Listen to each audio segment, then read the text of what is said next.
Greetings, friends. I am Vitaly Portnikov. After the sabotage of the hydro canal supplying most of the Republic of Kosovo in Adok, the situation in the relations between Kosovo and neighboring Serbia continues to deteriorate literally by the hour. Kosovo Prime Minister Albin Kurti accused Serbia of involvement in the sabotage of the canal and noted that such a diversion, as well as what is happening in Pristina, was immediately characterized as a terrorist act, could only be carried out with the involvement of specialists.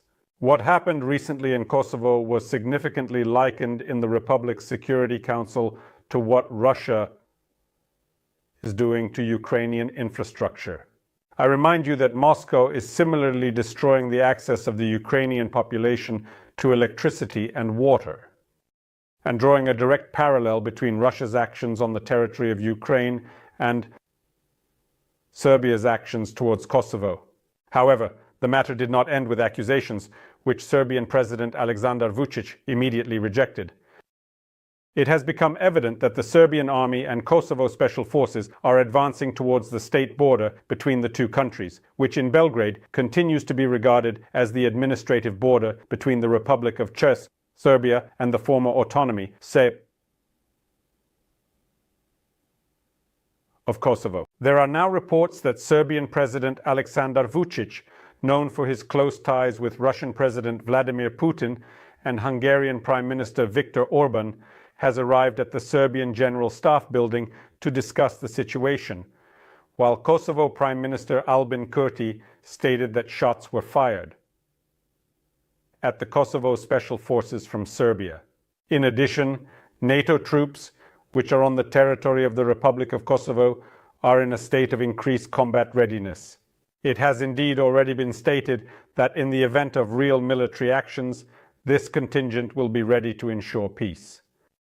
This means there is a possibility of a confrontation between NATO forces and armed groups ready to change the status quo established by the Declaration of Independence of the Republic of Kosovo and its recognition by the United States and most EU member states.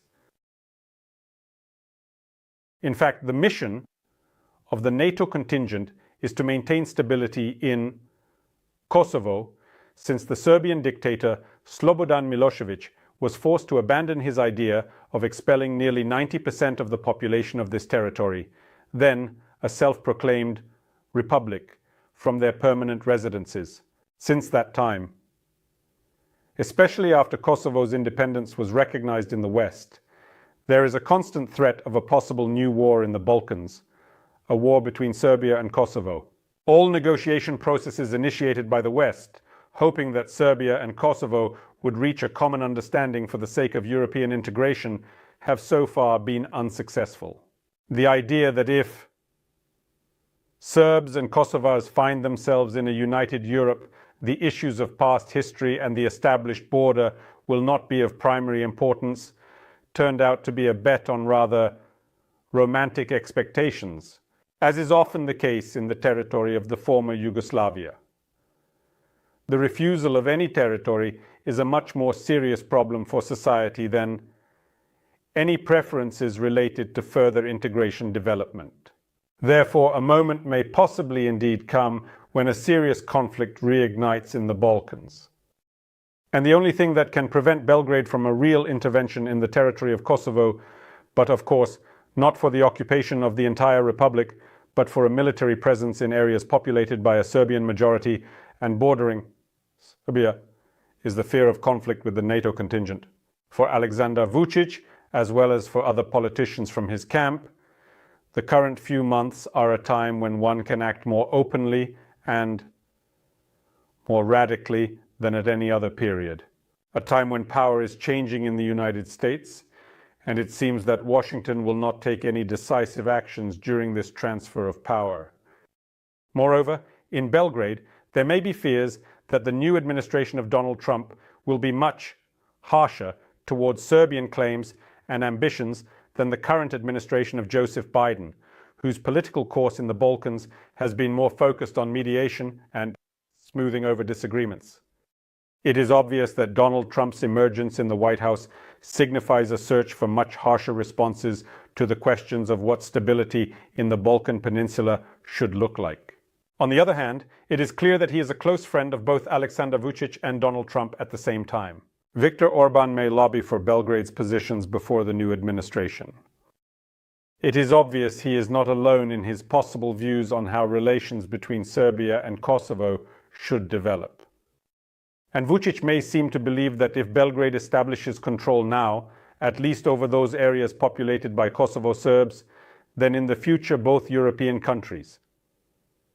And the government in Pristina will have to reckon with his policy of fait accompli, especially since Russian President Vladimir Putin has already demonstrated to Aleksandar Vučić that the most important thing is to occupy territory, and then there are no grounds to believe that you can be expelled from this occupied territory by force.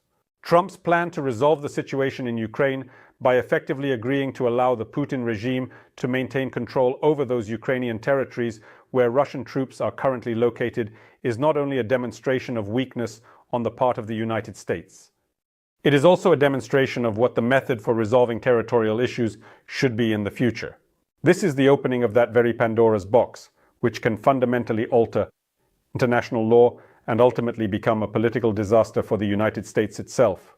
And it is likely that the future Trump administration will need some time to understand this, which is always necessary for those who live in a world of their own realities.